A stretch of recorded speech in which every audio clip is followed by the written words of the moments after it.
Bonjour ou bonsoir, tout dépend à quelle heure vous écoutez ce podcast de l'ODJ Média. Notre chroniqueur de l'ODJ, Hafid Fassifiri, partage son avis et ses réflexions dans un article qu'il a intitulé « France, la réforme des retraites adoptée après le rejet de 2 motions de censure ». Alors écoutons-le dans ce podcast. L'auteur commence son article ainsi. La réforme des retraites, plan du gouvernement français, a été finalement adoptée lundi en début de soirée. Et ensuite, mission accomplie pour Elisabeth Borne, Premier ministre fusible. Et maintenant, la réforme des retraites a été finalement adoptée lundi en début de soirée, après le rejet des 2 motions de censure déposées par les groupes d'opposition du Rassemblement national et celle dite transpartisane déposée par le groupe indépendant Liberté, indépendant, Outre-mer et Territoire, l'IOT, a été rejetée à 9 voix près. Ces 2 motions n'ayant pas récolté chacune au moins 287 voix, elles ont été ainsi rejetées et le cheminement constitutionnel a abouti à l'adoption de la réforme des retraites. Ce lundi, l'Assemblée nationale était barricadée par les forces de sécurité et désertée par les députés de la majorité gouvernementale et une majorité de ceux de LR car une motion de censure ne peut être que votée, donc ceux qui sont contre pouvaient s'absenter. Si le fait mérite d'être signalé, l'union de minorités antagonistes de blocage a fatalement conduit à une grande majorité d'inaction, avec en prime un groupe LR au bord de l'implosion vu les flagrantes divergences quant à la réforme et aux motions sans oublier que certains députés LR n'ont pas hésité à pratiquer du marchandage de leur vote contre des projets. L'auteur poursuit son article ainsi.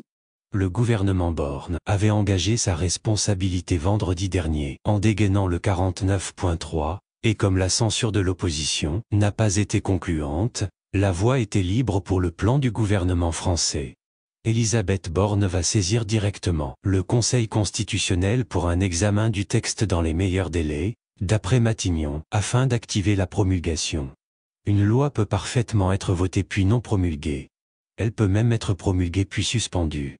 L'exemple du contrat de première embauche, CPE, de 2006 est souvent cité. Cette loi, qui créait un CDI spécial jeune avec une période d'essai de 2 ans, avait été adoptée elle aussi avec l'utilisation du 49.3 par le Premier ministre Dominique de Villepin, puis promulguée. Mais elle avait été suspendue immédiatement, et supprimée par un nouveau vote. Le plan de réforme des retraites a ainsi été adopté dans une situation d'extrême tension sociale et de très forte contestation avec des blocages d'universités puis de lycées, jusqu'à 3 millions de manifestants dans la rue, des événements émaillés de violents heurts entre participants et forces de l'ordre, et une opinion publique favorable à la contestation. L'auteur précise sa pensée ainsi.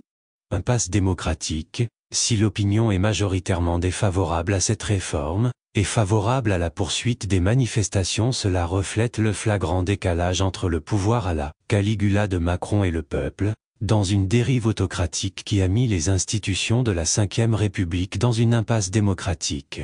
On avait annoncé une tempête ce lundi en France, et on s'attendait au pire pour le président français, qui se retrouvait dans l'œil du cyclone, pris dans son propre piège. Emmanuel Macron aurait pu, il y a 11 mois au moment de sa réélection, designer Éric Ciotti ou Valérie Pécresse au poste de Premier ministre, et gouverner avec le parti Les Républicains, mais au lieu de cela il a préféré gouverner avec son parti Renaissance et a failli le payer très cher en n'ayant pas le soutien total de LR pour son plan de réforme des retraites. Il avait, pour arriver à l'Élysée, semé le vent de la discorde pour sonner le glas du clivage gauche-droite, et il récolte la tempête et le chaos. Aujourd'hui, il est condamné à restaurer ce clivage s'il entend renouer avec la stabilité en France. Sinon, comment gouverner ? Dissolution de l'Assemblée ou non, changement de gouvernement et de Premier ministre ou pas? Maintenant, la contestation se radicalise, les manifestations redoublent de mobilisation et ce climat d'insurrection et de colère généralisée pourrait faire tomber le gouvernement Borne. L'auteur mentionne ainsi. Lundi soir, si des manifestations spontanées ont eu lieu partout en France, la plus symbolique a eu lieu quartier de la Bastille à Paris, avec près de 150 personnes interpellées de manière violente suite à des barricades, des jets de bouteilles ainsi que des poubelles incendiées et bien entendu des affrontements avec les compagnies républicaines de sécurité déployées sur place. Une manifestation très symbolique, faisant allusion à la prise de la Bastille lors de la Révolution française, puisque des manifestants ont réclamé la guillotine pour décapiter Macron. Des appels largement partagés sur les réseaux sociaux et qui montrent qu'une limite a été franchie, de manière vertigineuse. Ce mardi 21 mars, Macron rencontrait tour à tour Elisabeth Borne et les membres du gouvernement, déjeunait avec les présidents du Sénat et de l'Assemblée et puis les députés du groupe parlementaire Renaissance. Mercredi à midi, il devait, lors d'une allocution télévisée en direct, commettre ou infliger une affligeante explication de texte à tous les Français, qui pour lui, n'ont pas compris sa réforme.